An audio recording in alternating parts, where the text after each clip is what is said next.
Good evening, London.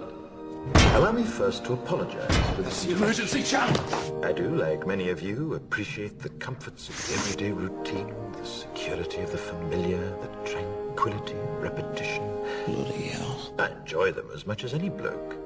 But in the spirit of commemoration, whereby those important events of the past, usually associated with someone's death or the end of some awful bloody struggle, are celebrated with a nice holiday, I thought we could mark this November the 5th, a day that is sadly no longer remembered, by taking some time out of our daily lives to sit down and have a little chat.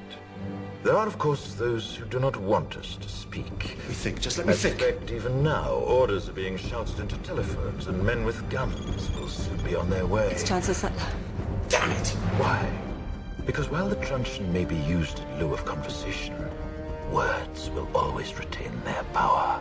Words offer the means to meaning, and for those who will listen, the enunciation of truth. And the truth is, there is something terribly wrong with this country, isn't there? You designed it, sir. You wanted it foolproof. You told me every television in London. Cruelty and injustice, intolerance and oppression. And where once you had the freedom to object, to think and speak as you saw fit, you now have censors and systems of surveillance coercing your conformity and soliciting your submission. We need cameras. How did this happen? Who's to blame? Well, certainly there are those who are more responsible than others, and they will be held accountable. But again, truth be told, if you're looking for the guilty, you need only look into a mirror. I know why you did it. I know you were afraid. Who wouldn't be? War, terror, disease.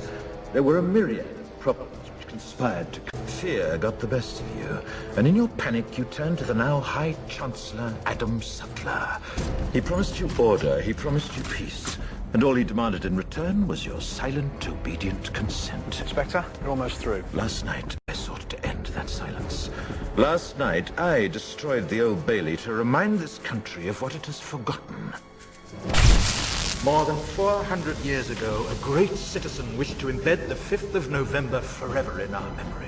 His hope was to remind the world that fairness, justice, and freedom are more than words. They are perspectives. So if you've seen nothing, if the crimes of this government remain unknown to you, then I would suggest that you allow the 5th of November to pass unmarked. But if you see what I see, if you feel as I feel, and if you would seek as I seek, then I ask you to stand beside me 1 year from tonight, outside the gates of Parliament, and together we shall give them a 5th of November that shall never, ever be forgotten.